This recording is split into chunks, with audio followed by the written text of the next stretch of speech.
Fantastic, thank you. And as I say, we will circulate the recording to you all as well after the webinar, along with the slides. Those of you who've joined us on some of these sessions before may notice that the format is going to be slightly different today. We really want to make sure that we keep these sessions completely open access and don't cap the number of stakeholders that are able to join and hear the updates that are going to be shared today. And for that reason, we've changed the format so that today all questions are going to be asked via Slido. So you won't be able to post questions in the Zoom chat. I'm going to give you some instructions in a moment about how to use Slido. I believe there was a webinar run by NESO last week where this was particularly effective. So we've decided to try this format this time around. And so just to reiterate, Slido will be the way to pose your questions throughout the webinar today. Please don't post anything that's commercially sensitive on Slido, but any questions, hopefully we'll be able to pick those up in the Q&A. On registration, you were asked if you had any questions in advance, and we will be starting with those questions first before we move on to the Slido questions. However, any questions that we don't manage to get to today, we will follow up with those afterwards.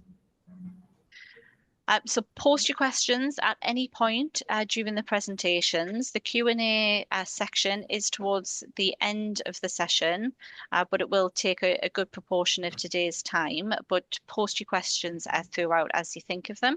So you can access Slido by scanning this QR code, or you can visit slido.com and put in the number 834490. So as I say, post your questions throughout, and we'll get to those towards the end of the session. So in terms of who we've got on the webinar today, so we're going to hear from Northern Powergrid. So we've got Paul Glendinning, Director of Energy Systems, who I'll hand over to in a moment. We've also got Jim Cardwell, Head of Energy Systems Policy. And we've also got Luke Scott, who's going to be leading the Q&A session later, who's Northern Powergrid's Customer Manager. And from NESO, we've got Will Kirk-Wilson, Connection Strategy Manager. We are also usually joined by NGET on these calls, but unfortunately our usual contact wasn't available today, but Will's here to answer questions on behalf of transmission generally. Okay, with that, I will hand over to you, Paul. Good morning. Thank you, Rebecca, and good morning to everybody who's given up their time to come and join us today. And hopefully what we'll do is give you a clear understanding of what's happened in the last quarter across distribution and transmission, which is a lot. And I would imagine that we'll be in lots of questions later on in the session. Really wanted to get everybody to understand where we are at Northern Powergrid and what we're doing to implement the recent initiatives that we're talking through. And we want you all to send your questions in through the Slido, as we've previously mentioned. So if we look at the timings on the right-hand side in the agenda, we've got around about a 20-minute presentation from ourselves, giving you an update, and then Will's kindly giving us 20 minutes of an update on NESO. We will just come back and summarise the position before getting into the Q&A, and then hopefully Luke, who is handling the Slido piece for us today, will be able to reroute any questions coming in around to the team that's on there from Northern Powergrid and Will. So if we go to the next slide, please. So we're really quite pleased with how things has gone in the last quarter. I think the last time we held one of these, we were sort of in the process of making a lot of things starting to happen, and now we're moving much more into a business as usual type of rolling on technical limits. We set off, I can't remember exactly whether it was somewhere between 190 and 215, but of that order were potentially going to be around for an accelerated connection. We've already contacted the 190, and we've actually given revised offers to 81, and 21 companies or projects from that 81 have decided to go forward and connect. And on average, we're taking 7 years out of the original positioning that we had. So we're really keen on on cleaning up that 190 and moving through it, and making sure that if there are any more who are in the first connected camp of the 190, that we get them connected early. That would be really helpful. As well as accelerating connections, we are stiffening up the milestone management, as we spoke a couple of sessions ago, and we've managed to clear 361 megawatts from the queue, or 13 projects. And of course, we will continue doing that. That is a business as usual activity, because I'm always hearing from developers that there's somebody slow moving ahead of them in the queue. And what are we really doing about this first ready? Well, we are on it, and we're running through the milestones to make sure that we get people connected who can connect.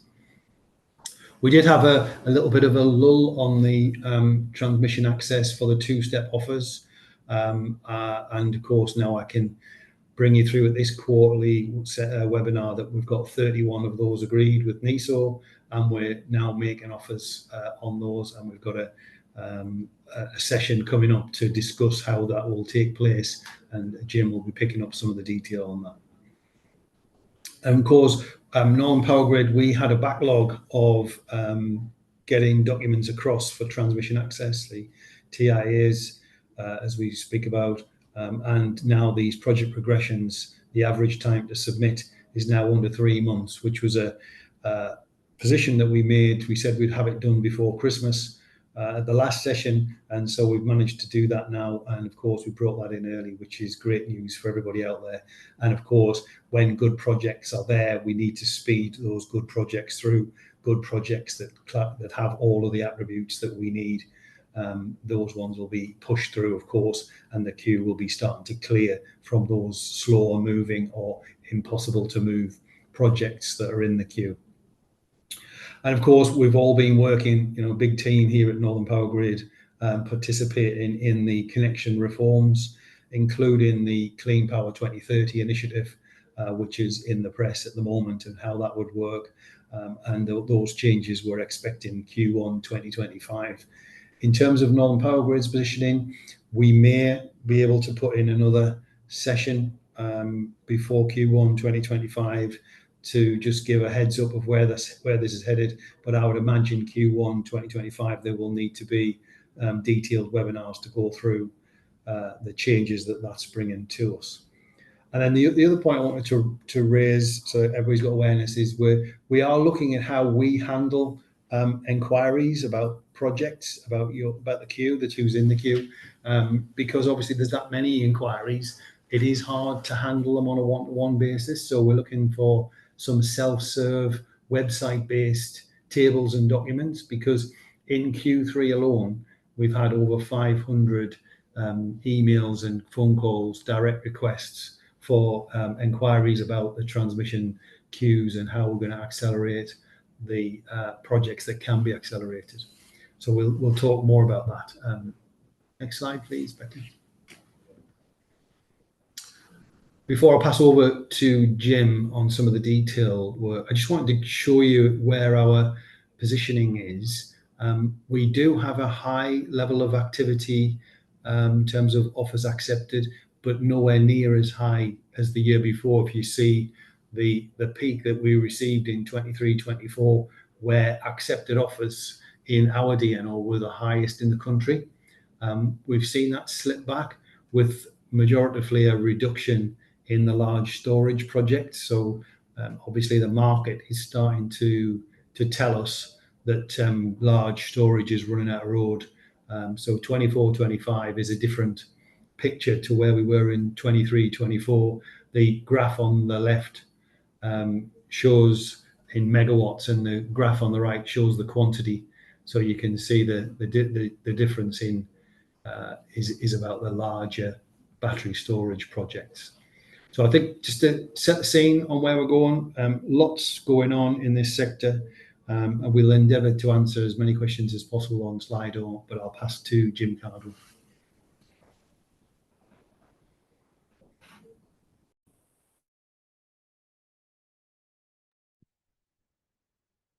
Jim, are you there? I can't hear Jim.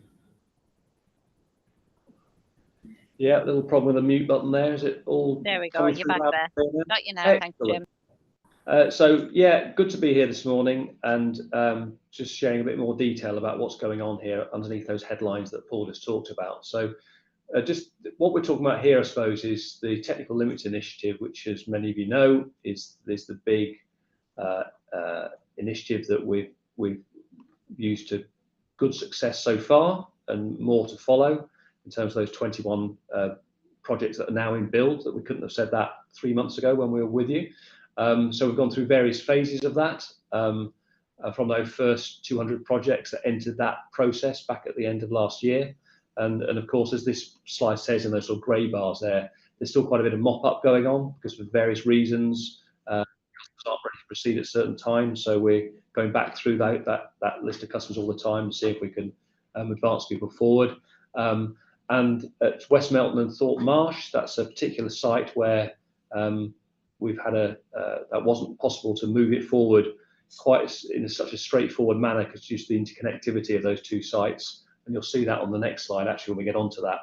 That's why one of the reasons why that's a site where we've now got an agreement in principle with NGET, National Grid, and we're now looking to get that contractually agreed so we can start to offer technical limits at those sites as well. So that's a really good development that we want to push forward. The two-step offers, this is less about accelerating connections and more about securing transmission access.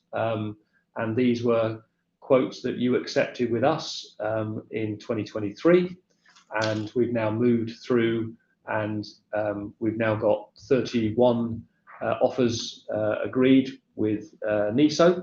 That's for 81 projects, and we're now working through those. And of course, what that means is that once we get those, get you as customers signed up to those, if they're one of you, then we can start to accelerate some of those as well, because they're the base offers.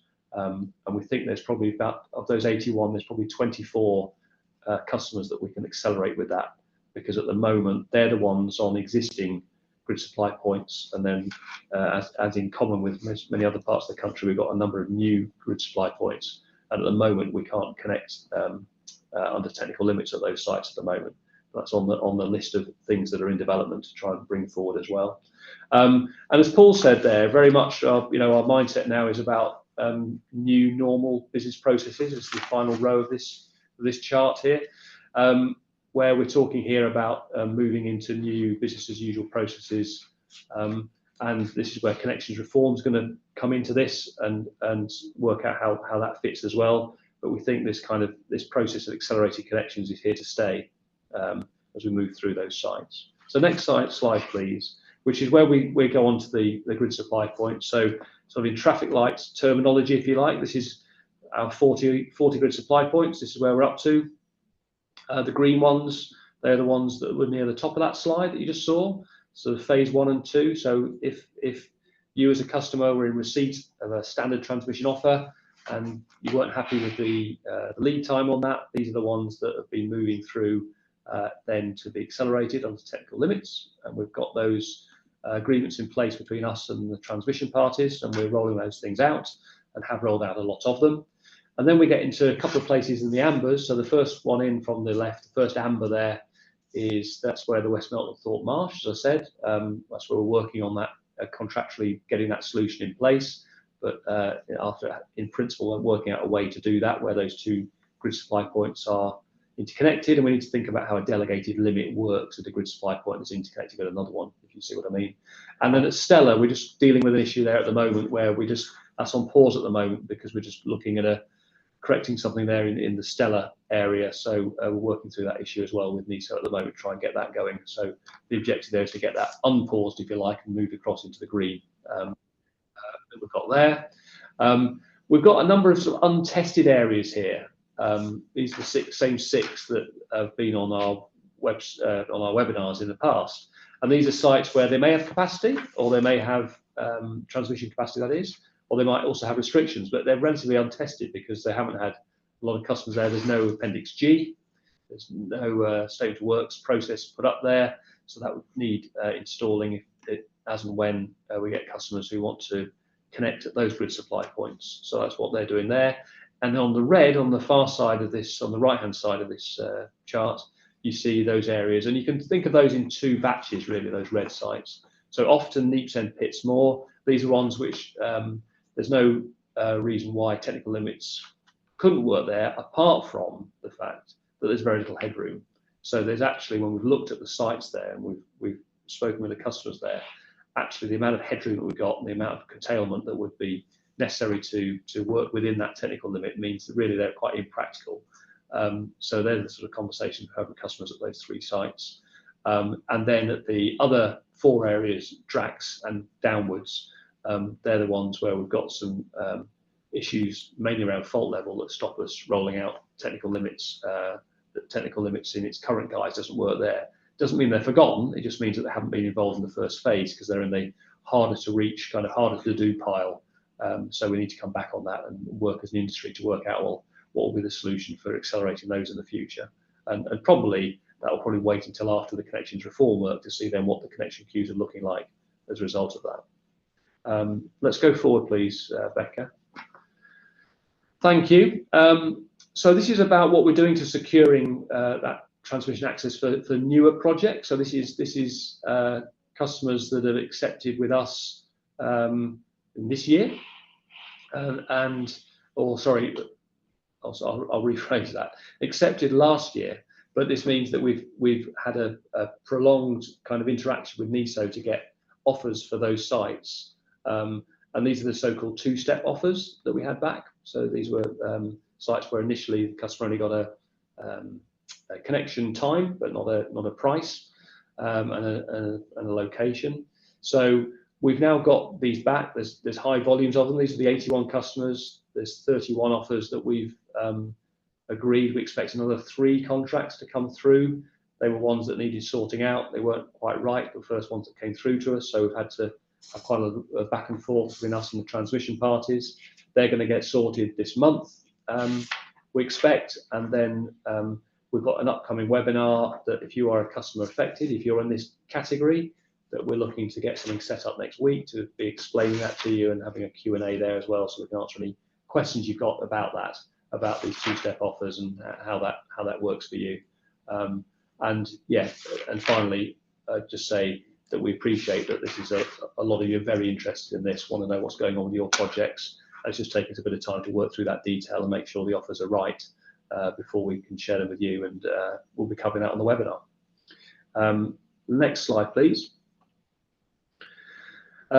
So this is now building upon that 2-step offer process, the step 2 offers. So this is talking about some sort of phases of as we seek transmission system access for our customers.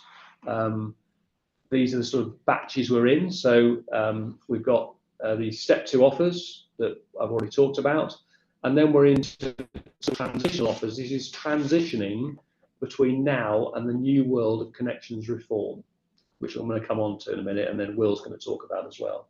So we're in phase 1. So if you say, well, where am I today?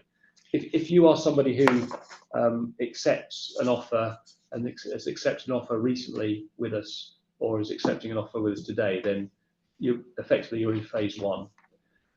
So this means that any transmission system access that we are requesting through a project progression and a mod app, that sort of thing, sorry, excluding mod apps, just for project progressions, then that means that this is being treated like phase 1. And in effect, it's a bit like another sort of 2-step process, in that you're going to get through indicative connection date and location and no cost information at this point. And then at some point, this is going to switch to a second phase of this. But that's all subject to detail, all subject to Ofgem decision and approval, if you like. And that will then, but the idea is this is about preparing for the big connection pipeline shake-up that's like to happen with connections reform in Q2. So that's what's going on. The key point is that whether you're in the grey, the blue or the red, and on this slide, that all of these get you a place in that ahead of that kind of that Q2 2025 connection pipeline at transmission, based on the Gate 2 criteria, etc., which I'm going to talk about. So let's keep going, please. So just before I get onto connections reform and our view of that and what it means for us and our customers, this is the the news that Paul shared at the top of the call about saying that we have hit what was our year-end target, which was to get our project progressions that needed launching, if you like, needed sending off to NESO to secure that access, to get it down to below 3 months, which is the place we're in now. So that's really good news. It's really important to be getting those applications flowing. And what you see is 2 views here between July and October. So when we sat with you in July, that was the kind of the state of the pipeline, if you like. So red is you've accepted a distribution offer, but we haven't yet packaged it up and sent it off to ESO or NESO now. Yellow is what NESO are working on, and blue is those which have come back on the Appendix G, and you have contracted secured access in a certain given position. And you can see the big movement here is the red numbers come right down. So it's come over 100 projects, about around 8 gigawatts has been pushed into the yellow. So now the NESO is now working through a bigger chunk of offers there. And you can also see, as you'd expect, a lot of those yellows from last time have actually turned blue in that we've now got 18 gigawatts on that contract on Appendix G. So I think that's good news. It shows good progress, and we've got a lot of customer inquiries and concern about times taken. So we're really bringing that down all the time ahead of thinking about how that's going to work in a Gate 2 kind of world. So let's move forward, please, and let's talk about the what's coming through in connections reform. So in the these are now some of the areas that are now live. There are different stages of proposal, approval, development, maturity of that, but all of this is planning to come to a head, if you like, in terms of final proposals by the end of this calendar year, and then some subsequent Ofgem approvals in Q1 and implementation from Q2. That's the kind of simplistic view of what is quite a fast-moving kind of world, and a lot going on. So we've got the G99. That's many of you will know. That's the application form where you apply for grid access with ourselves as the distribution company. So there's a lot of work going on that. I'll come on to that. In the pink areas, we've got what's going through a CUSP modification, CMP 434, 435 at the moment. That's all the TMO4 plus Gate 2 kind of thing. And then the final row in a different grey colour, and distinguished because it is through a different process, is a new proposal that's come through that the NESO briefed out in the last couple of weeks, which is about a new financial instrument which is applying a charge to be securing and holding a position in Gate 2, to have a transmission queue position. The proposal is that there's a financial charge associated with that. Let's move forward, please. And this is a little bit more on the G99 work. So this is, again, is the work that's going on. On the right-hand side, you can see this has had quite a bit of stakeholder consultation, dialogue, development. You know, we're already up to, I was going to say stage 6, but it's the first stage 6 before we go to the second stage 6. Anyway, the pink, work off the colours if you can. So the pink colours are the ones where that's where we're up to, if you like. And it's at the stage now, it's gone through a lot of dialogue, a lot of development, and in November it's looking to get published and then go live after that. And what it is shown on the left-hand side, which is about essentially lining up, when you apply to us at distribution, it's lining up that application process with a number of things that are going to come along later along, because in the bottom left-hand corner, by the time you've gone through this, the first 4 blobs, if you like, in the left-hand side are when you apply to us and the sort of things we'll be expecting to see from you as an applicant for a grid connection. And then post-acceptance, of course, there's the Gate 2 criteria, which we talked about. And the idea is that that's been lined up right from the start. So we've got a kind of a flow through and a getting going on that. So it's moving in the right direction about securing that grid position. Next slide, please. Becca, thank you. So this is just it in, and just introduce a new theme in this as well, but the timeline you see there, that's the Gate 2 TMO4 plus code modification 4445, and the key thing is that it's looking to get wound up with a final recommendation to Ofgem before Christmas, and then the idea is that Ofgem can then decide whether they're going to accept that and approve that in Q1, and then, as we said earlier, we go live in Q2. So this is about where we'll be looking for new land rights, exclusive land rights that have been secured, red line boundary changes, those sort of things to be locked down and to be understood to secure a transmission queue position. And then what you see in the yellow is the Gate 2 financial instrument proposals. So that's outside the current cost modification, but it's being talked about having an urgent code modification of its own. And then below that, I think clean power, probably the first time I've mentioned clean power, there's another by NESO on clean power with recommendations going to government, and the government producing a clean power action plan this side of the new year, and then in the new year move that into connections reform. So I guess that's how we're seeing the key moving parts here as we move forward with this. Next slide, please. And I think these are my final two now before I introduce Will on the stage, and Will can give us a NESO perspective on this. So we've got this is the main route you've got into our main information sources. Paul talked about that significant number, 500 inquiries coming through into our transmission interface inbox and customers seeking information. This is the main route to self-serve on that information. We are currently reviewing how well that meets the brief, and we think there are some improvements needed to get better information, more timely information, better updated information to be able to answer some of those questions at source. And if I could just flip through to my final slide, please. You know, we've been looking at those typical questions that come through, and these are I was going to say top 10, but that would be wrong, wouldn't it? Top 12. The key questions that are coming through, the big ones that customers are asking of us. And this is what we're using. So be interested if, from any perspectives you've got, so particularly in the Q&A, if you think there are other bits of information that you would dearly love to see. But we're seeing these at the moment as being the key areas, whether it's securing that transmission access or whether it's then accelerating it if it needs to be accelerated, or just general other questions around the whole process. These are the key bits that we're seeing through, and that we're going to be focusing on as we bring forward changes to the way that we are presenting that information, making it available and making it available at the right time for people. Thank you. That was it for me. I'm going to hand over to you, Will.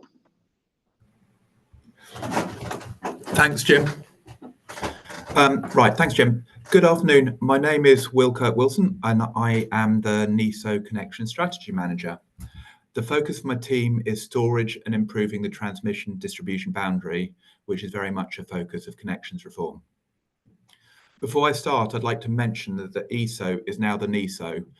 So apologies if I use ESO, as I'm still kind of getting used to it, and apologies for the very pink slides. I think we're all starting to still get used to that as well. Anyway, we became the NESO on the 1st of October, and so that's when the NESO came into being. The NESO is a government-owned body that is run for the benefit of end consumers. It's no longer owned by National Grid. It's set up to provide expert advice to the government. And as we will mention later, as I'll mention later, we've already had our first commission from government to advise on how we as a country can meet our Clean Power 2030 targets. Yeah, so that's what, and I'll try to answer some of the Q&A that have come through already, because it's very much a live issue. Right. Before I start, I'd like to highlight another thing that's happened very recently. As we all know in this room, the industry is changing massively, and I'd like to share that the GB has had another milestone in the last few days. Just recently, Radcliffe, the last GB coal-fired power station, came off the bars. Within NESO, there were quite a few people watching this historic event. And if you're interested in a bit of an energy geek like myself, we do have a 10-minute high-definition video of the Radcliffe ramping down for the last time. And quite frankly, to be honest, it doesn't feel that long ago when we had our first day without coal. So we've come a very long way to have the last coal-fired power station desynchronized for the last time. So I think that, as we all know, this industry is changing massively, and that's just a kind of a sign of things to come. Right, today I'd like to take you through a few slides that kind of set the scene, explaining why cutting the queue and connections reform is so important, and I will cover CP30 in the next few slides. Thank you. Can I go to the next slide, please? Right. The queue is very big, as we all know. The critical reason that's causing the concern is the queue. This is a barrier to investment and is also a barrier to achieving the government's 2030 clean power targets. This slide is showing the current state of the queue across transmission and distribution, and this is showing that there is more than 700 gigawatts in the queue, and this number is growing. That's a massive, massive, massive amount. For context, transmission system demand is about 60 gigawatts peak, so 700 gigawatts is massive. Fundamentally, the queue, every year we're receiving more and more applications to connect to the network. For example, last year, licensed transmission applications reached 1,800, and this is another new record. So it's growing unsustainably, and it's already very, very big. To put this into context, the queue has doubled in size over the last year. That's massive. And as I've kind of said, 700 gigawatts is very big, and this is obviously far in excess of what we actually need, far excess of what we call our FES forecasts and market needs. So what we've got to do, this is obviously a very significant issue and results in delayed connection offers to both to customers, both at transmission and distribution. Next slide, please. Right. What are we doing about this? And actually, it's loads. There is a huge amount, and I'm not going to go. What this is, we call this the kind of the tactical changes snake. So this is all the initiatives that are happening at the moment, and as you can see, there are a lot. And I'm not going to go through every single pink dot on this slide because there's just so much going on, and anyone in the connection space will attest to how much change there's been going on at the moment. I've been around for 26 years in the electricity industry, and the pace of change at the moment is through the roof. How can anyone keep up to date with everything going on? It's very, very tricky. So fundamentally, the key point of this is there's loads of change going on. I wanted to pick out kind of two kind of initiatives of this kind of plethora of stuff that's going on. One, as Jim mentioned, the kind of technical limits initiative. This is a great initiative that the NESO fully supports, and NPG and networks we very much support this work kind of being pushed forward by networks.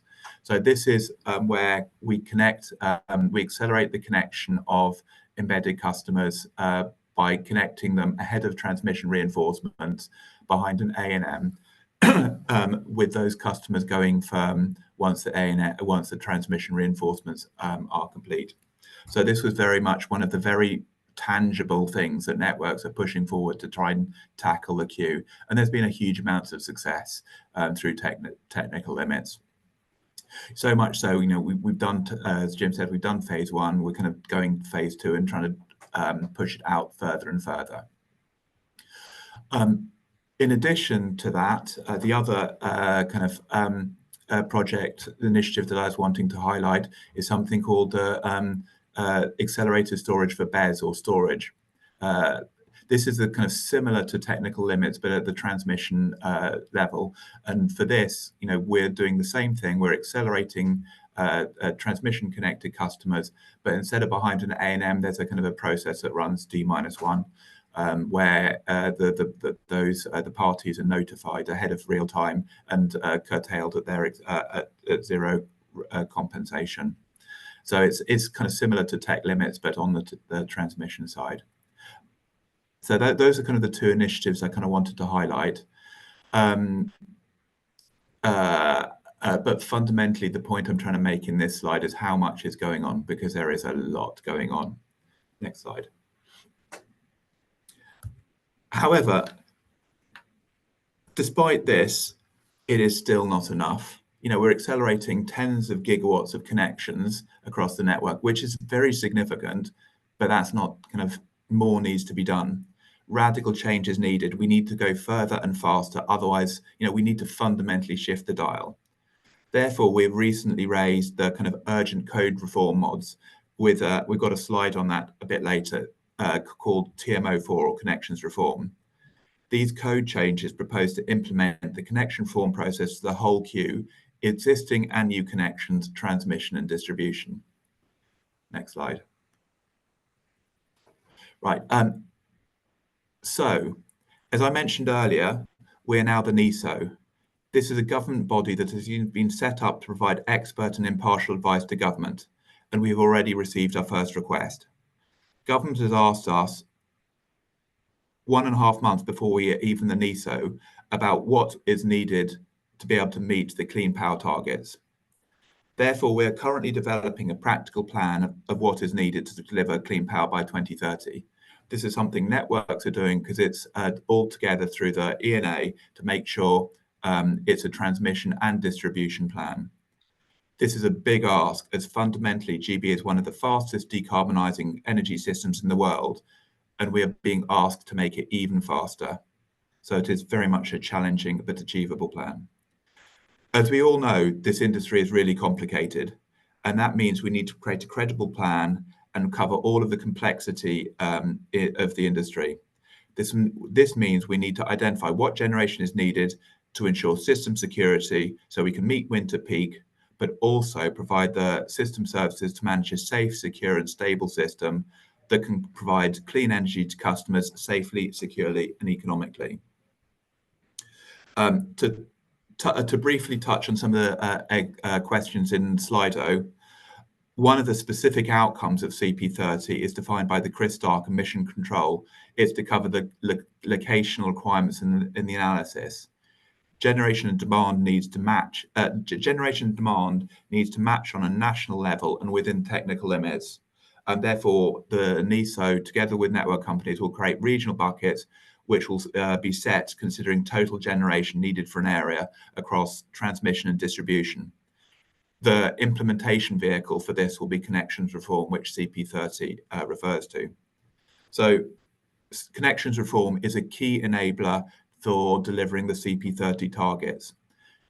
So we're putting together a plan that will be passed to government for government to assess and respond.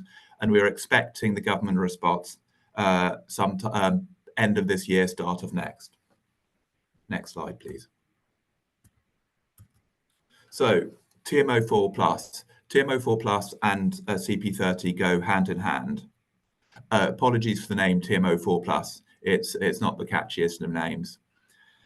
Anyway, TMO4 plus implements a first ready, first needed, first connected approach.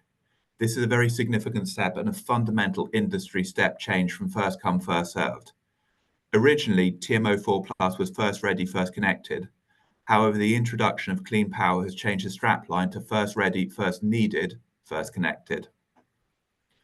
Importantly, TMO4 plus applies to existing and new connections, transmission and distribution. These are CUSC mods 434, 435, and CMP mods 095, 096, the respective STC mods. At very high level, it introduces two gates. Gate 1 is on first application. This is pretty much irrelevant for distribution connected projects and is mainly focused at big offshore wind farms, nukes and interconnectors, i.e. the projects that have a very long lead time. Projects at this stage don't provide user commitment or get queue management milestones. Gate 2 is where the magic happens and is the important one. This is where a project gets its queue position and firm connection date and location. This is also where a project is tied to the necessary reinforcements. It starts having to provide user commitment, queue management milestones are applied, and is on the travelator to connection. To meet Gate 2, a project has to meet certain criteria. These are set out in the connections reform and the underlying methodologies. These are currently that the project needs land rights, but the fundamentally intention is that the bar is set high enough to weed out speculative projects, but not too high to stop real project proceeding. However, this definition could change as we go through the code process. These are substantial changes, and it's critical to get implementation right. Therefore, the existing queue will be given a chance to demonstrate that it has met Gate 2. Note that if projects don't demonstrate this, they will instead receive a Gate 1 offer. This will allow other projects to accelerate into the hole. Our analysis suggests that this could potentially halve the size of the queue. This should enable earlier connection dates for those projects that have already met Gate 2, and that is the thing that we're all trying to drive for. Thank you very much. Handing across to, I think, Paul. Yes, thanks very much, Will. A comprehensive update, and I hope that all the participants on this call can see the pace and the detail that we're working with as we go through this. If I was to summarise, Becca, on the next slide, please, before we get into some Q&A. Quite straightforward, I think, that everybody can see that connection volumes remain high. People are applying and accepting, even though the queue is through 730 gigawatts, as it's been said. And we're making some real progress with accelerating projects that were previously held up behind slow running transmission works by handling the technical limits issues. In terms of Northern Powergrid, I just highlight the point we've got more to do in trying to weed out those people that do not want to advance their connection. We've spent 2 years on these calls now talking about people who want to speed up, and where there are developers that want to slow it down, then obviously we need to talk to them and find out if we're going to get them through their milestones or whether they're going to drop out of the queue. That's a big issue for us. We've been working hard to get new transmission access for customers ahead of that revision to the queue on gate 2 that Will's just been talking about. And of course, Will's outlined the connections reform. It's complex, it is fast moving, and it is difficult for us all to keep up to speed with. So, what I was going to particularly highlight is that gate 2 implementation. We've done surveys in Northern Powergrid, we've looked at it. We think over 95% of our projects that are in our queue will meet the criteria for Q2 2025 or shortly afterwards. So we think that all of ours will go straight through into the queue. That recent proposal for the financial instrument to secure transmission access, the final thoughts on how that will be put together and processed is still getting done. But in essence, it's hoping to weed out the non-moving projects in the queue. And of course, Clean Power 2030, as Will's just showed us, will introduce the first ready, first needed, first connected story. We've been committed at Northern Powergrid for over a year on first ready, first connected, and making sure that people get access to the network, not held up by slow running projects above them, but the Clean Power 2030 piece, which will happen in the next 3 to 5 months, will go through what projects are actually needed in the Northern Powergrid area. And the commitment that I want to give this call is that we'll look to put in further webinars as things start to be made clear. We'll keep you informed of the developments and when they're approved by Ofgem, so that we have our fastest region in the UK for flexible connections, and we do everything we can to get you connected if you have a project that's moving through planning commission and financial close, etc. Thanks, Becca. Let's go to Q&A. Brilliant. Thanks for that, Paul. So the session's running till 12:30, and we are going to spend the vast majority of a quick close in Q&A for this final segment. So lots of you have been posting questions in Slido already. Please continue to do that. We're going to answer as many questions as we can today. We are going to start with those questions that were pre-submitted on registration, and then we'll move over to the Slido questions. But we will ensure that any questions that we don't get to today, we do follow up separately. Okay, so I'm going to hand over to you, Luke, to start with the Q&A. Yeah, thanks, Becca. So on the pre-submitted questions, the first one we've got in is first ready and first needed and first connected. How will this impact embedded customers under Northern Powergrid GSPs? So I guess Will alluded to the Gate 2 criteria, which has been set by NESO, which is the transmission entry requirement. So we'll be making submissions to NESO, and I guess we'll be aligning our gate exactly the same in terms of first accepted, first to meet the Gate 2 criteria, first needed under CP 2030, and first to meet the financial commitment under the new code. So that's how we'll deal with that. Second question, I'm probably going to hand over to you, Jill, is can Northern Powergrid please explain the rationale behind your best profiles using technical limit curtailment assessments for one of our sites? You've assumed a 7-hour system for best projects in the GSP Appendix GQ, whereas current best systems are typically 1 to 2 hour systems. Thanks, Luke. Again, good question, and good to have the opportunity to be able to talk about our curtailment assessment. It is an indicative result. It's a forecast. with lots of dependencies, so dependent on the profiles that Rex mentions in that question, but also dependent on which generation connects and comes forward under those technical limits, and also how the demand on our network actually evolves. So there's lots of uncertainty, and the way that we manage that uncertainty is to be transparent. So that curtailment assessment is accompanied with a methodology that makes it really clear how we're looking at that high, low and baseline scenario. And also we give details of those profile assumptions and very granular results. What that means is that a customer is able to self-serve by understanding what the results are, but also we do say, if you've got some particular detailed questions, come back and we can have a look at that and potentially also use a more bespoke profile which matches your generation more closely and therefore gives you, again, a result, but it will still be indicative. Thanks, Rick. Thanks, Jill. Okay, the next question is about the scheduling of today's event. I think that it's clashed with, when we first scheduled this in, it clashed with the NESO event, and it's just to say, point taken, better coordination is needed, which we will do going forward, but I guess it's because, which we'll allude to, there's a lot of industry reform change going on, and there's a need to update and engage with the customers, but we'll take that point and collaborate with NESO and scheduling. Next question, it says, why, when projects demonstrate that they're shovel ready and they're at the front of the queue, are they not being considered individually for fast tracking into delivery? Jim, I'm not sure if you want to take that one. Yeah, sure. Thanks, Luke. So I think, I mean,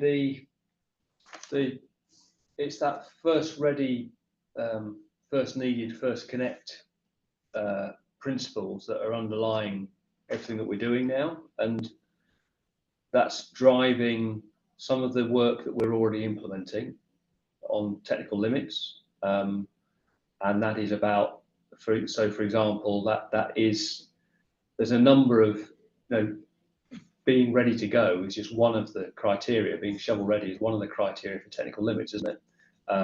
That's allowing that to happen.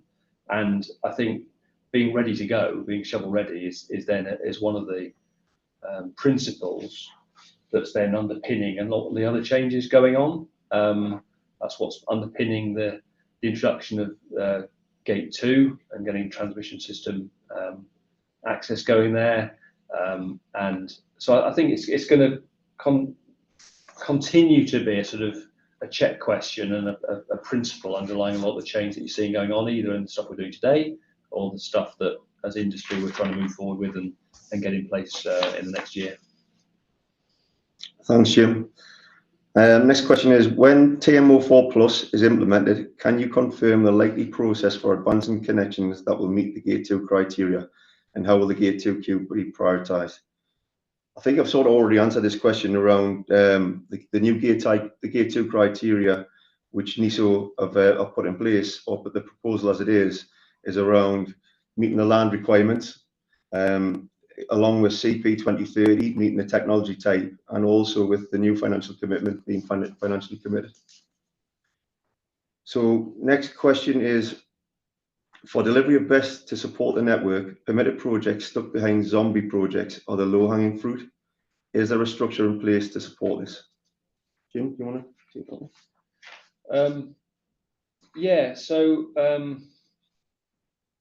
government and Ofgem, I guess it's another case of where a lot of the things going on at the moment are seeking to solve this, aren't they? So the TMO4 Plus work that's going on here, and the Clean Power 2030, that's going on. I'd say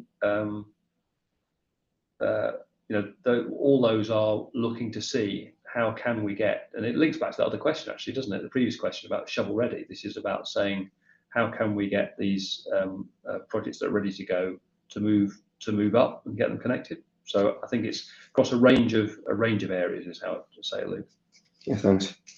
Next question is, how are you getting on with speeding up the statement of work process? Are you going to alter the connection application process so that it's harder to apply? So I guess there's two questions in one. The first question, I think Jim sort of answered it in the slide to say what are Northern Powergrid doing around speeding the process up, which we've been working hard internally since the last webinar to make sure that the teams are multi-skilled and trained to address the amount of applications coming in. And we've seen a vast reduction, as we said, we're below 3 months now. The second part of the question, which was, are you going to alter the connection application process so that it's hard to apply? Again, we've covered off in the slide around the entry requirements that we are working as part of the NEA group to make sure that people are submitting evidence in the first instance along with the application. So I think that covers that point. The next one is, Martin, potentially for yourself. So this one is, we understand that a special interest group, SIG, has been set up by NPG, so Northern Powergrid, to scope and design the V&C equipment to be used for delegated technical limits connections. How long is the SIG's output likely to take? Is this SIG's recommendation final, or can any third party veto it? Thank you. Yeah, so the special interest group is an internal focused working group to design our solution to deliver the control requirements that support technical limits. So there's a process there that we engage with National Grid and NESO to ensure that what we're developing meets the requirements of technical limits, because it's quite clearly set out what the V&C needs to do. So we're designing a solution based on our own technical platforms, and this is the veto, if you like, that's referred to here. There is no such veto. It's just a matter of working with NESO to ensure that our solution meets the requirements and is fit for purpose. Thanks, Martin. So Becca, that ends the pre-submitted questions. If there's questions that we haven't answered, we'll make the best efforts to get out those questions after the webinar. But there's quite a lot of questions on Slido. So if we start with the first one, is Northern Powergrid pushing back on the 20k megawatt holding fee? This is not an acceptable level of cost. Paul, do you want to take that one? Yeah, and I take the point, of course, but it's the use of the word acceptable, and you know, there are costs involved in connecting projects which is into the millions. So to have some sort of securitized deposit scheme that shows that a project is moving forward at pace is probably a good idea. There's been a third-party consultant do the piece of work to come up with the level, and of course you could probably take 6 people off this call and put them in a room and they might come up with 36 different numbers. So the level is considered to be sensible, but obviously, you know, I'd probably look to Will to say what the exact process is of any discussions that's going to go ahead. But there will be some period of time between now and when it's actually brought in that number will be looked at. I understand the significant evidence that it could be 35 to 40k per megawatt rather than the 20 that's put forward. But certainly the idea of having a queue probably 3 to 4 times where we need it to be is the issue here, that we need to get the projects that are going to get built and are well funded through the pipe. And I wouldn't focus on the negative.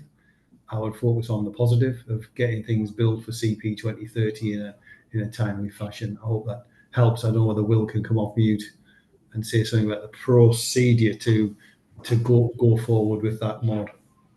Thanks, Paul, and completely agree with everything you said. So we as an industry all see the challenge of this connections queue and trying to sort something out. You know, we've kind of gone through connections reform and we're pushing through massive changes. And, you know, it's considered, we've gone out with an RFI and the analysis shows that even with all of these changes, more was needed.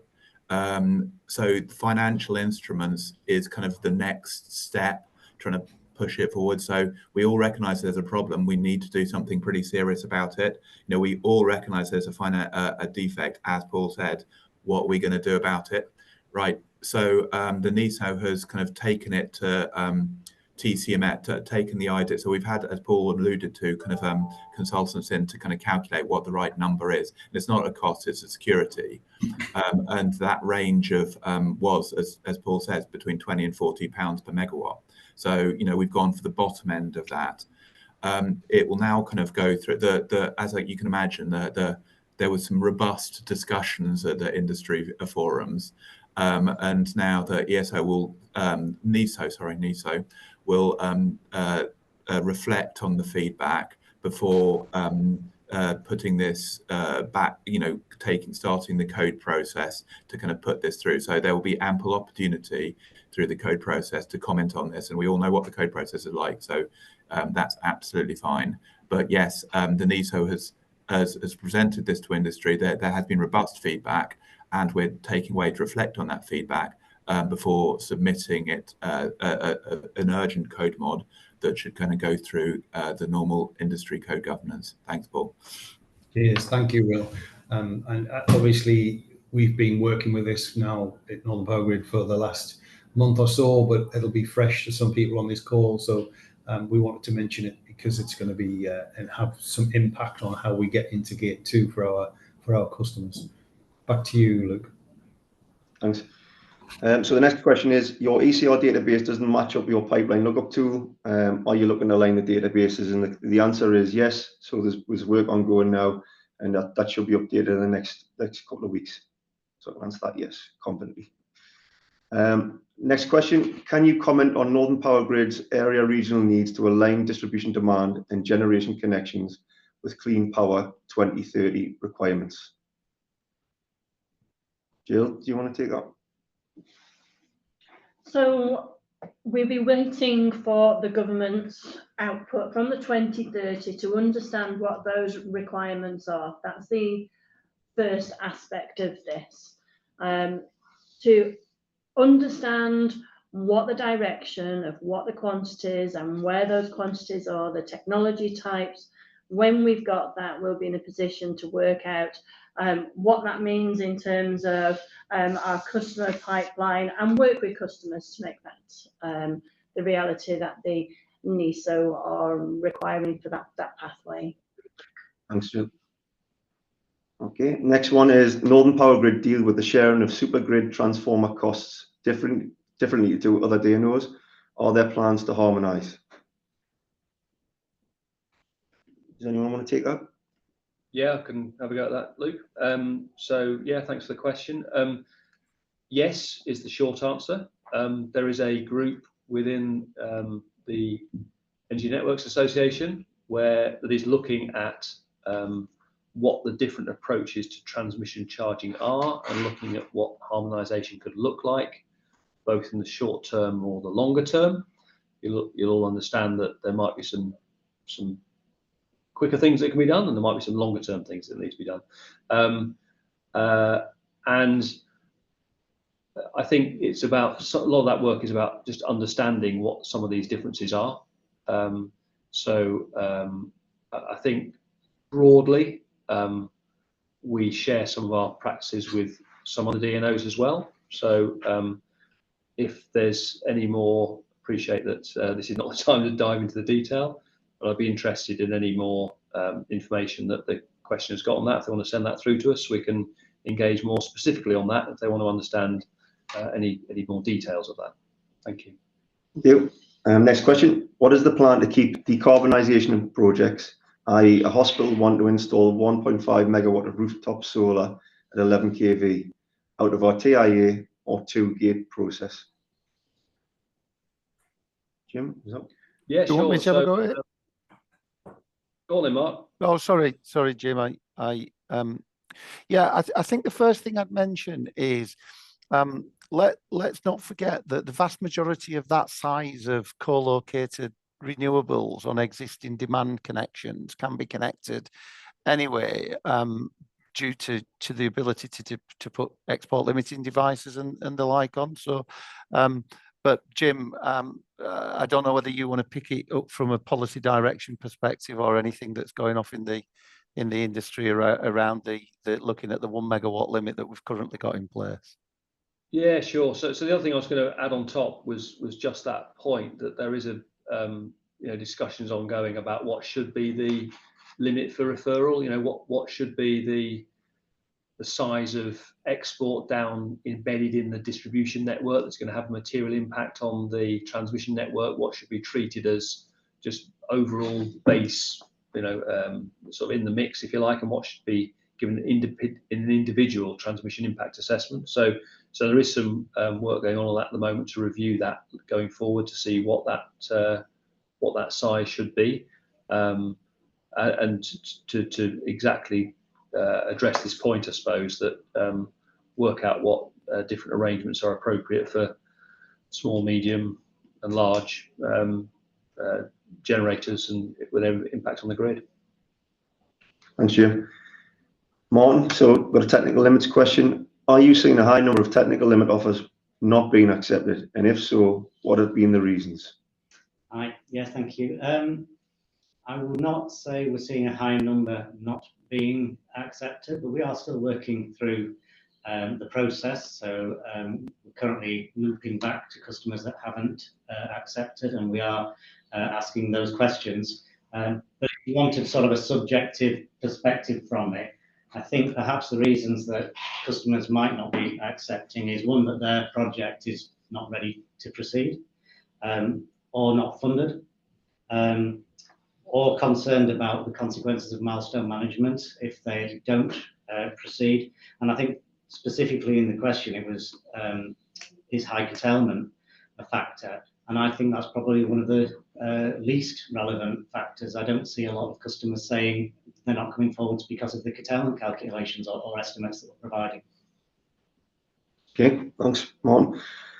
So next question, how do you think the government CP 2030 plan will affect what NPG are doing in the connection space? Paul, I'm not sure if you want to take that one. Yeah, well, I mean, it's clear that it will affect it. Obviously, we are yet to establish, as Jill and Will had said about the buckets, where they are, what the technology types are going to be. I think we all need to understand that our current DFES, and Jill's on the call, she's the expert in the DFES, shows that we'll be in Northern Powergrid a net exporter by 2028-ish. So, the more demand connections we can get on, the more industry we can attract to the region, and the more demand it's in there, that will make that we can get a better situation for our generation customers and looking to, as a DSO, balance the generation and demand locally, which will help us get through the technical limits type E&M story that we're working on. That will help us. But clearly changes is coming, and unusually for this industry, it's moving at pace. So I would imagine that by the time we've had another one of these webinars, we'll have an idea of what it's going to look like, the landscape for CP 2030. I hope that helps. Yeah, thanks, Paul. And I'll probably, the next question I'll probably hand over to Will. So it says, any idea how many CP 2030 buckets there will be? So I guess this relates to the amount of technology that's needed in a region. Do we know how many buckets there'll be across GB? I think we don't know that. We're still working it through.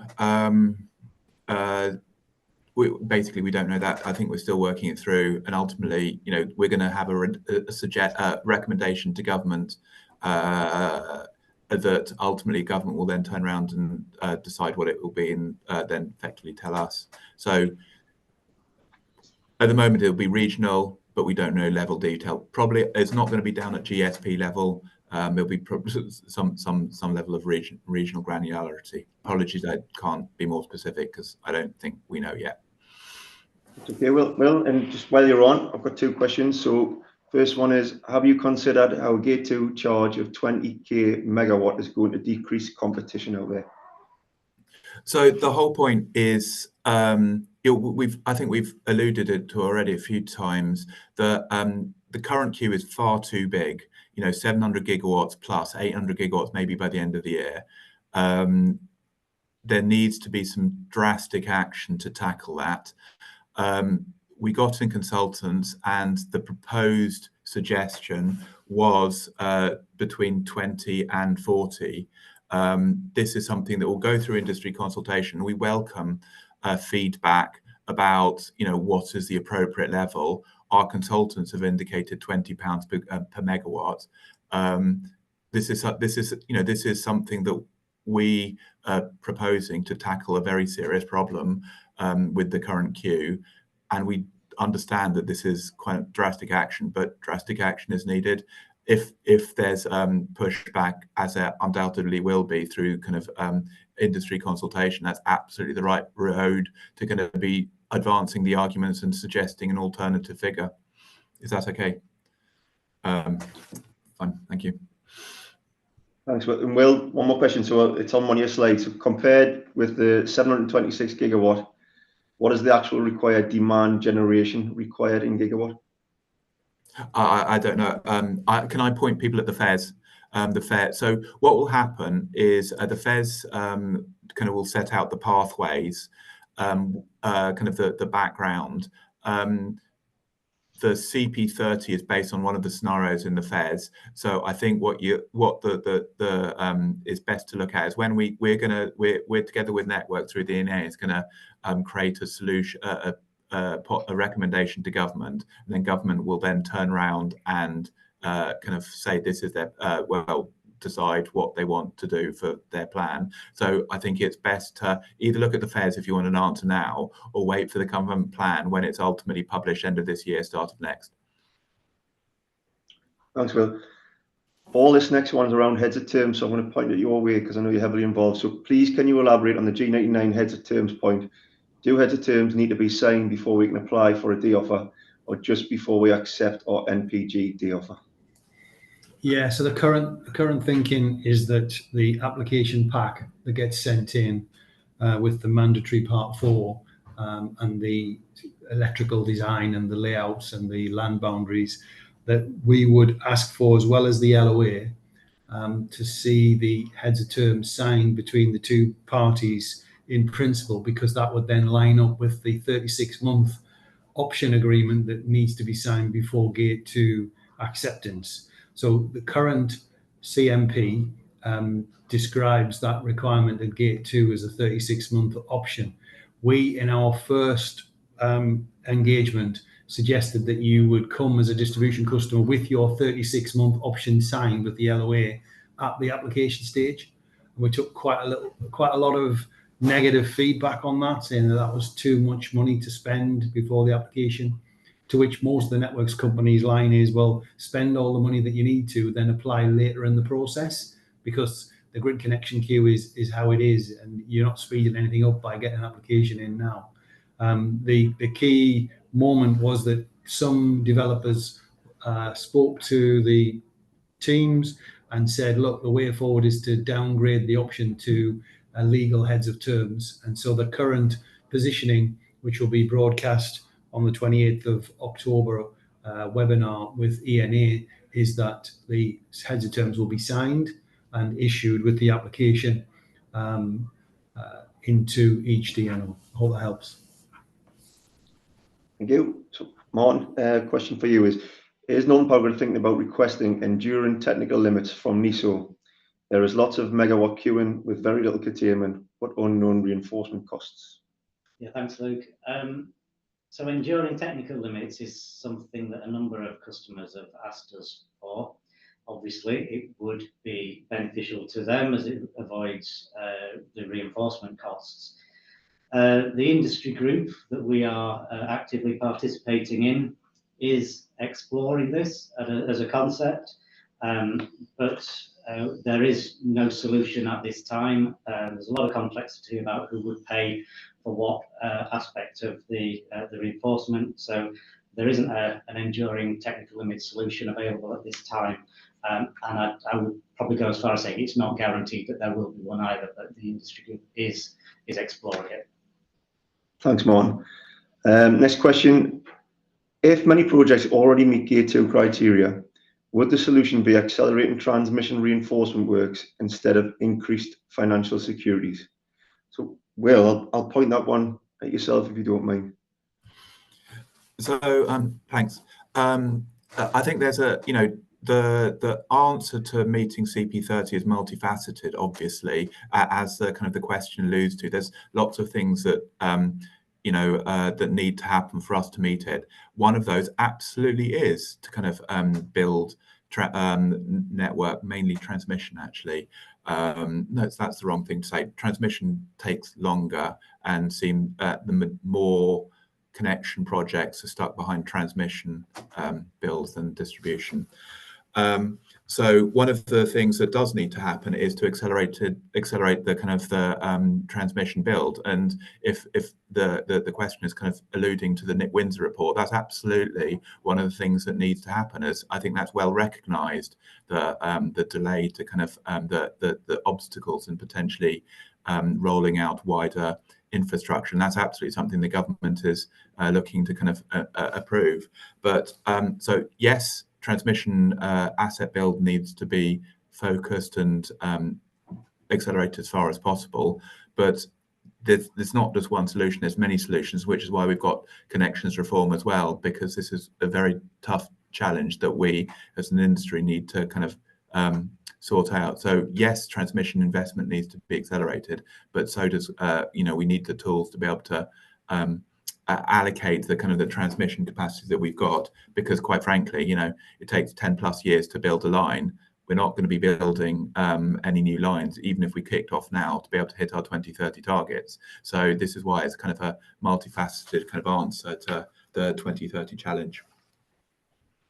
Thanks, Will. And Will, we've got another question. I'm not sure if you've answered this one already, but it's got 20k megawatt security. Paul just got his hand up there. I think you wanted to add something. Can you not see me, Luke? I can't. I'm on the Slido. Oh dear, we've got a disaster on our hands if you can't see the people. No, what I was going to come in and say is that the idea. Will's answer is absolutely spot on. It is multifaceted, but the question is specifically around: can you not just build more and more and more transmission network to get more and more people connected? So this thing it's about supply and demand.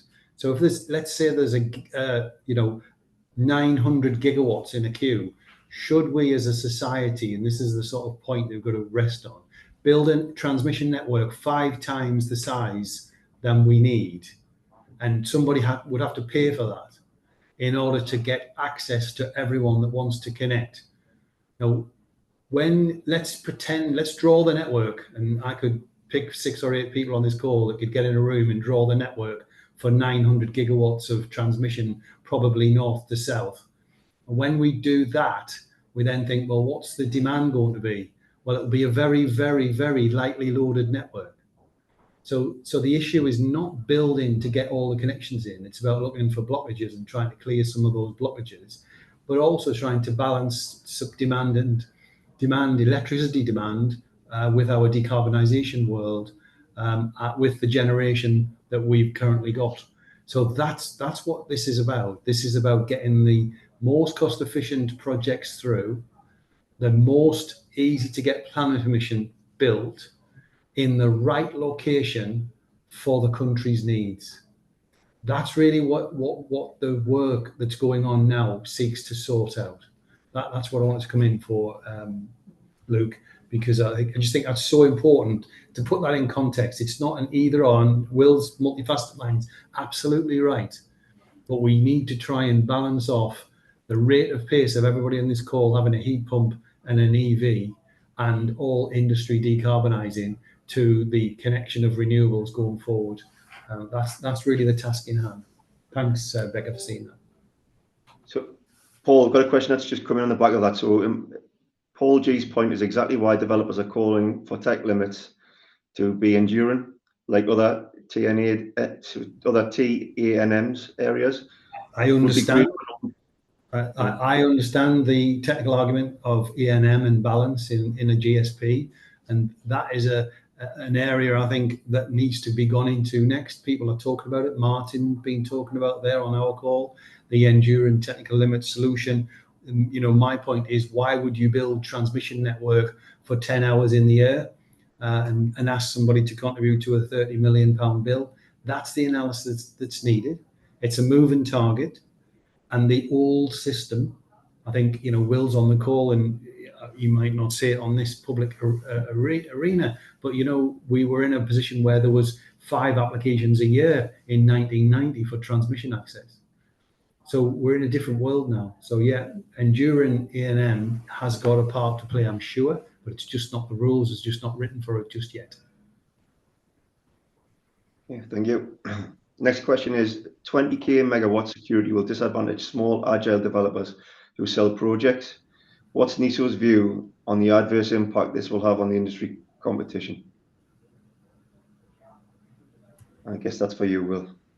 I think we've kind of talked about this. So we've got a problem with the queue being far too big, and we've got far more in the queue than we actually need.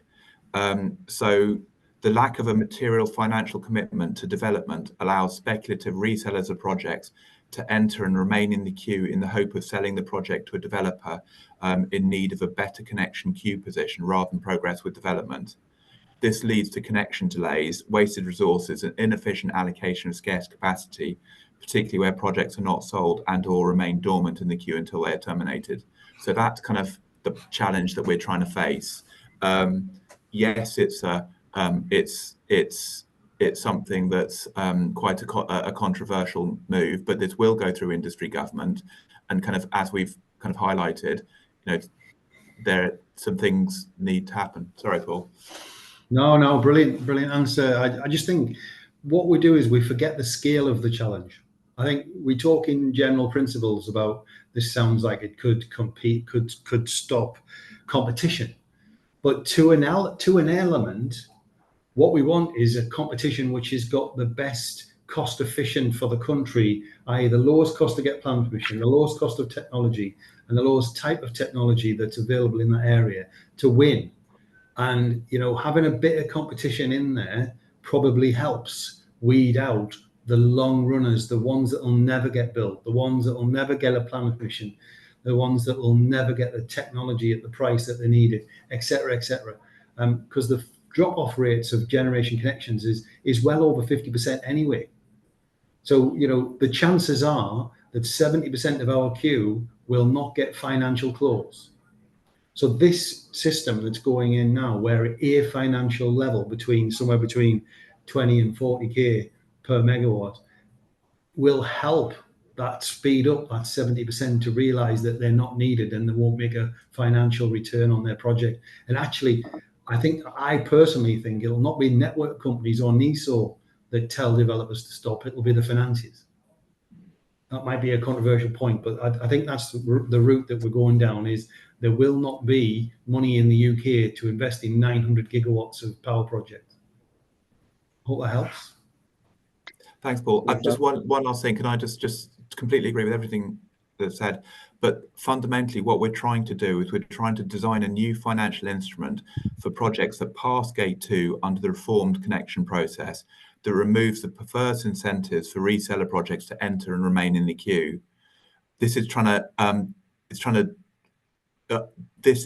to basically balance, avoid adding a financial barrier to those projects that fully intend to connect and utilize their connection capacity. So it's really trying to tease out, as Paul says, the real projects that are actually intending to get, and rather than kind of, otherwise we get massive inefficient network build and wasted cost that just gets potentially passed on to the end consumer.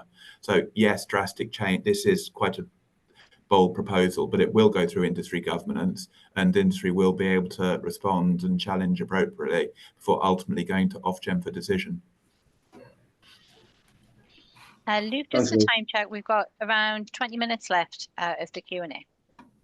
Thanks, Becca. So next question is, how is Northern Powergrid going to protect connection dates for projects in delivery or with no transmission reinforcement during the initial Gate 2 application process? Jim, I'm not sure if you want to take that one.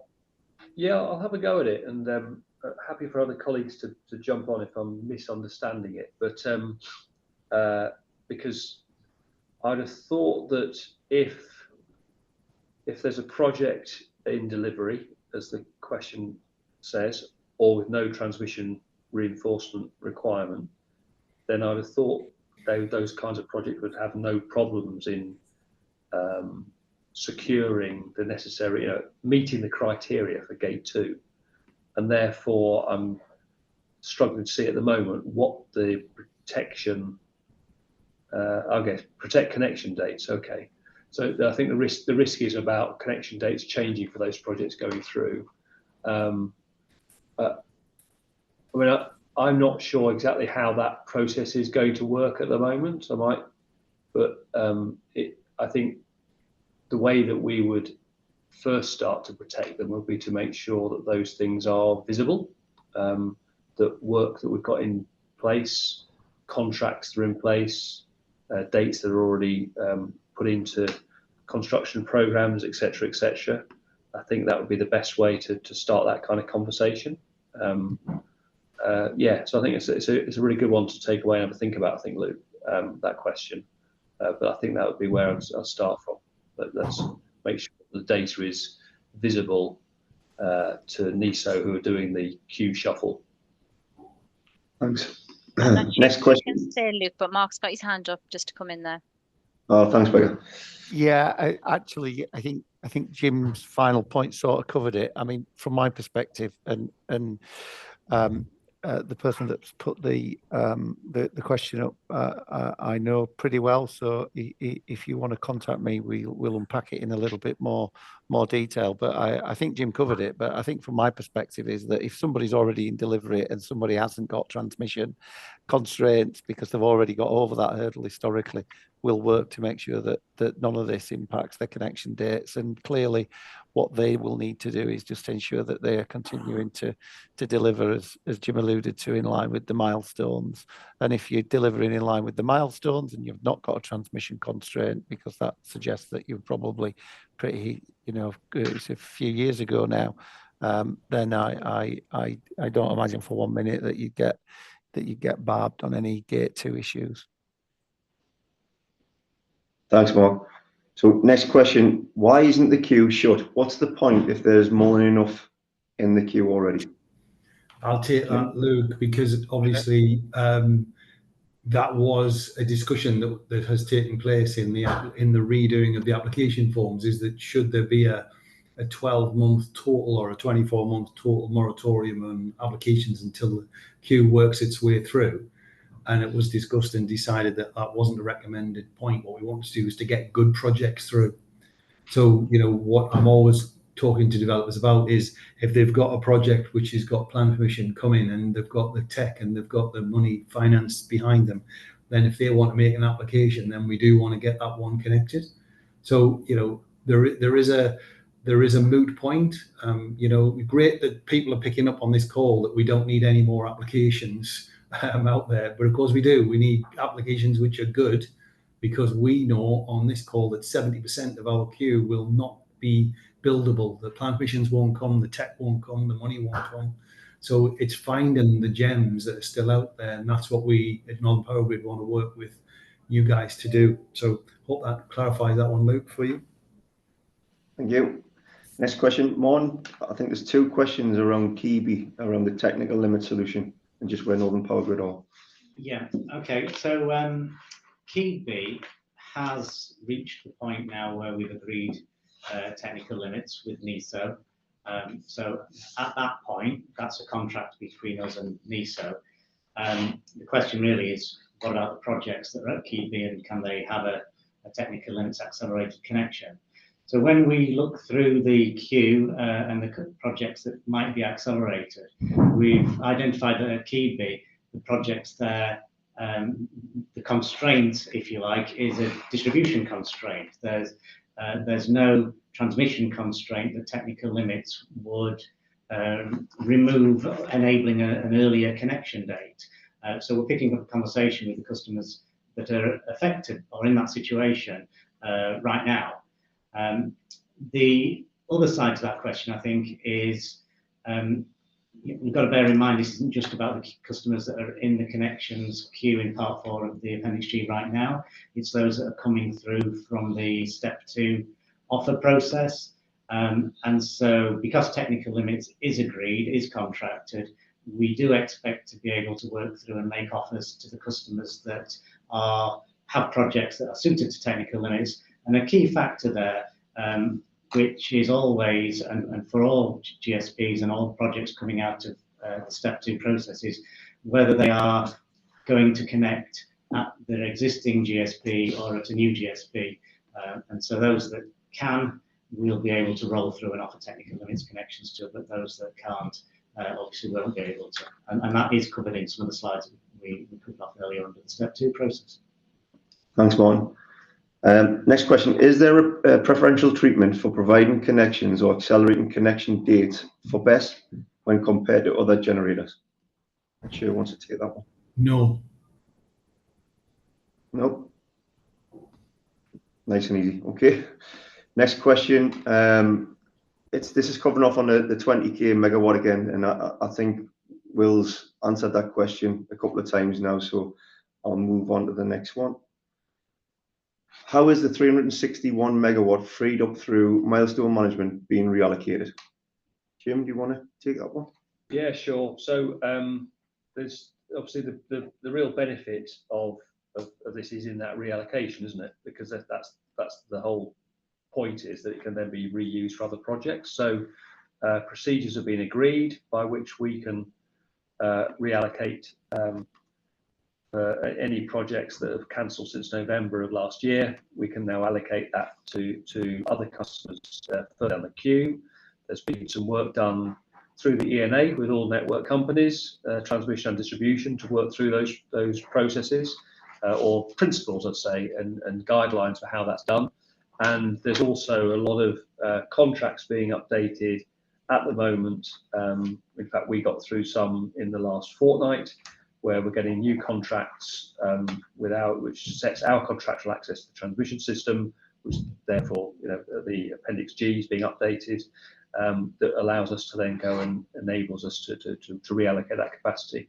So we're now working through the grid supply points which have got where this capacity has become available, such that we can contact those customers that can proceed by virtue of that capacity being made available. So I guess customers will start to see us reach out to them as we work through that process. And we gave a prioritised list of grid supply points to NESO and NGET, which allowed them to update those contracts in line with that priority. So we're hoping to get those clauses put into those contracts over the coming weeks, that will allow us to then move that capacity out and see some material benefit from it becoming free. Thanks, Jim. Next question. Gate 2 initial submission needs to ensure that D projects with no reinforcement are not overtaken by T projects that cause it. Jim, I'm not sure if you want to come in again. Yeah, I mean, I think that's just reading the questions, making sure I get to understand where we're coming from here.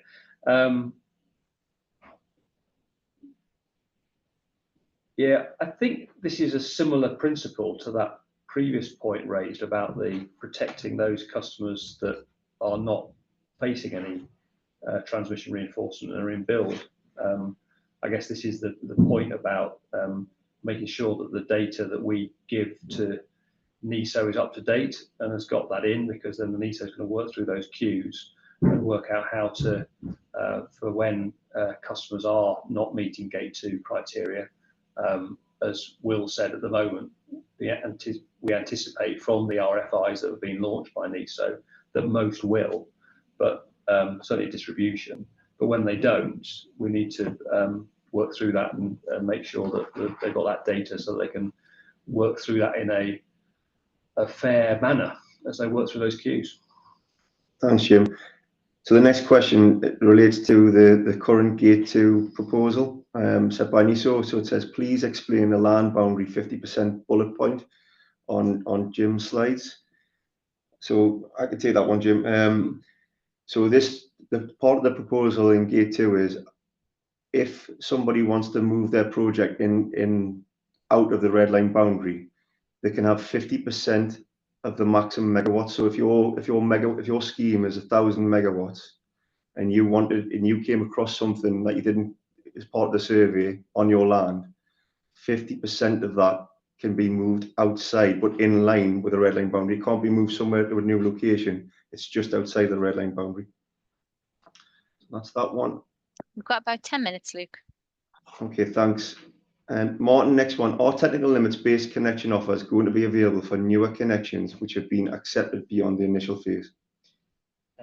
Yes, is the straightforward answer, but always subject to the review of whether that project can benefit from technical limits and whether it's at a GSP that can support technical limits. But once a customer has accepted their MODAP notice and the associated reinforcement costs, then we roll through into engaging on the technical limits process.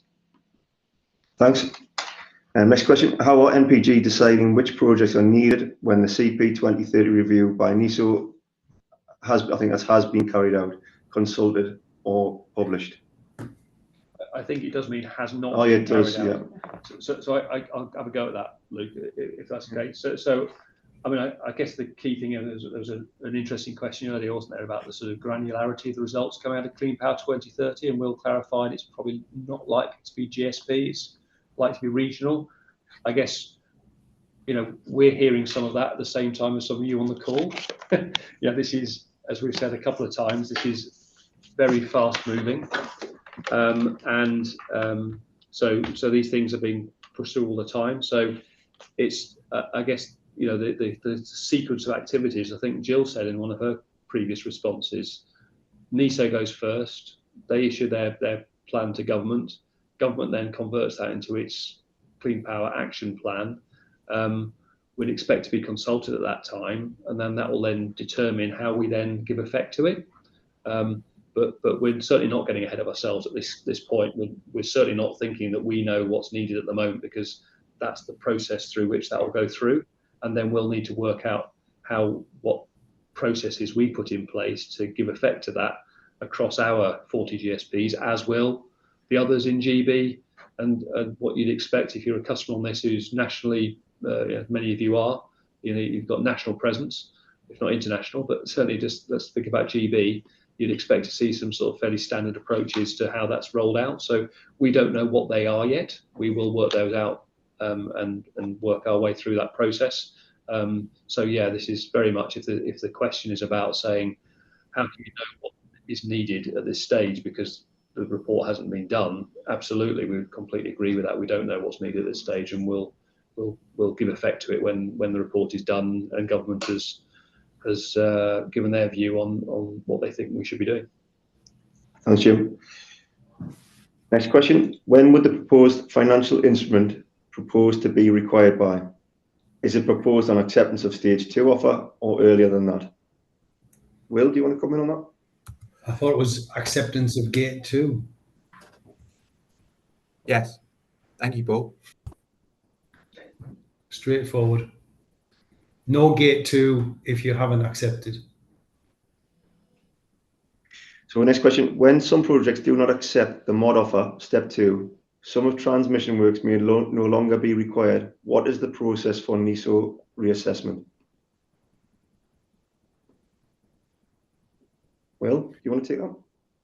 So I think what the question's getting to is that there might well be a recut of the requirements when the fallout takes place at gate 2. So I think this is the question's getting ahead of the position here where we're maybe 12 months down the line.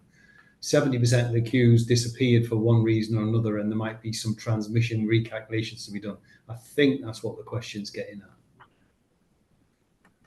Okay, thanks, Paul. And if people feel that the questions haven't been answered, please submit your questions to the DSO inbox after this, and we'll try our best to answer them. Next one is, what progress has been made to speed up the network reinforcement? Can it be made more clear what upgrades have been committed to and what are speculative? I think I can take some of that, and I'll look to Jim or Mark maybe to comment on it. What I think the question's asking is, should we publish on a website capital build projects that are going ahead and for what reason? But I take it that if you're a connection that you've accepted and you're a developer that's building, you would be in regular contact with our project manager that is building out the connection. So I think it's hinting towards, should we show any connection any reinforcement that we're doing that will help. I think that's what the question is pushing for, and we could maybe look at an open data positioning on that. Mark, is that where it's headed? Yeah, I guess that's what I picked up from it. I mean, I'd just reiterate the point you made. Obviously, if anybody, any connections customer that we are trying to connect has got a requirement for any distribution reinforcement to be done ahead of that connection being made, then, you know, please contact your single point of contact. And I would imagine that those discussions and clarity in terms of progress would already exist. But if it doesn't, please reach out. And we will take away whether or not there's some data that we can provide. We already share data in terms of some of our capital projects, which we are delivering in our price control, and we'll take a look, see whether or not we could extend that to include some of the customer-driven reinforcement. Jill, do you want to come in? Yeah, Luke, just to add on to that, in in May this year, we published our network development plan. So I'd encourage everybody to have a look at our open data portal, where you will find that NDP. That covers our expected network development over the next 10 years and includes where we're intervening for load-related requirements and also asset condition requirements. And that is a good place to understand the evolution of our network. But just as the previous question was referring to, gosh, what's going to happen when we get the changes in the pipeline to transmission reinforcement? And Paul commented that there may be some re-evaluation of what those needs and what those priorities are at transmission. The same will be the case for our distribution network. So we are preparing when CP 2030 outcomes become apparent, and that way forward that Jim spoke about is understood in line with any government or NESO direction, that we may need to look at reinforcement, connection driven reinforcement of the distribution network as well. So what CP 2030 in terms of what types of generation, where and when will need to be considered to make sure that we look at that reinforcement. But in the meantime, we will be also developing flexible approaches so that we can accommodate that generation as quickly as possible and use demand turn up to manage any constraints on the distribution network. Thanks, Luke. Thanks, Jill. I think this will be the final question, Luke. Thanks, Becca. So final question, well, I think this is a comment. So it looks like the UK government is finally trying to deal with the problem. Some will lose out, but the situation we have placed ourselves in is a blogger. So I'll just move to one final question, Becca. So the 361 megawatt, has this allowed any projects to move up the queue, i.e. projects no longer needing reinforcement or being moved from Appendix G, Part 4 to Part 2? Jim, do you want to take that one? Yeah, I think it relates back to that previous question, actually, Luke. I think, yes, it is allowing that to take place. That is the whole point of it, because the cancellations, a lot of them where the most value is if a project is in Part 2, then that means that there's no transmission reinforcement and there's effectively some spare capacity in the transmission system. That's where it's particularly valuable. So yes, that's exactly the point of that whole process. Thanks, Becca. I'll hand it back to yourself. Brilliant. Thank you for that. Thank you, everyone. That was an excellent Q&A session. There is still a long list of questions that we haven't managed to get to, but as I mentioned at the outset, we will follow up with everyone with a full list of all of the questions and the answers to make sure that all of those are addressed. Just before we close, it would be really useful to get some feedback from you on how you thought today's session went. So there should be some Zoom polls that have flashed up on your screen just now. If you wouldn't mind scrolling down and answering all of those questions to let us know what you thought about today's session, that would be fantastic. And while you are completing those polls, I'll just hand you back over to Paul for some final thoughts. Thanks, Paul. Thanks, Becky. I'd particularly like to thank Will from the NESO for coming along to our session today, and my team across Northern Powergrid for the work they've been doing recently on this. We are absolutely recruiting and flat out in the team to make sure that we give the best service possible. As I spoke earlier on, I think people on this call are now starting to see the scale of the challenges involved and the scale of the reform. In Northern Powergrid, we have 32 gigawatts accepted in our queue, about 900 projects. We have an electricity demand at the moment of about 6.2 gigawatts, so we're 5 times the size of the demand in the queue, adding to the distributed generation that we've already got connected in there. So we are well oversubscribed as we sit. And, we know that some projects will fall away. We just don't know which ones. And my team are looking at the milestones and trying to work through finding the right ones to bring forward and get built. And the story of the next webinar is clearly going to be the outturn of the CP 2030 buckets and see what regional variances we will have. We will endeavour to keep you updated, and if there's a call, if we think that there's a reason to have another webinar before that, then we will do that. We will keep flexibility in mind and A&M schemes in mind. That's top of our list here in Northern Powergrid.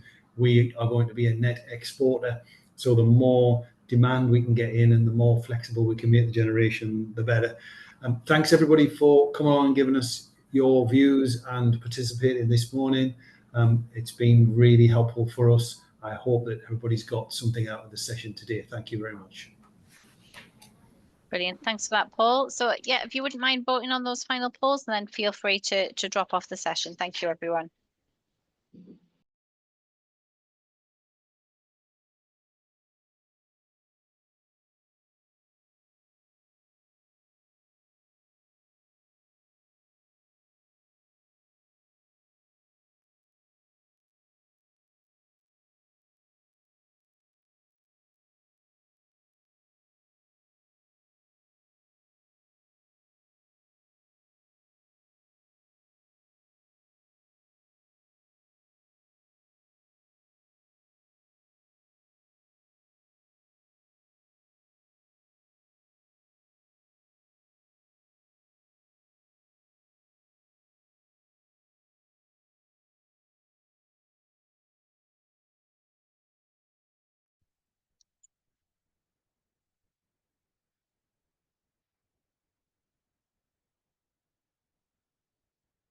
Thank you, everyone. If you wouldn't mind dropping off the call once you've completed the poll, please. Thank you.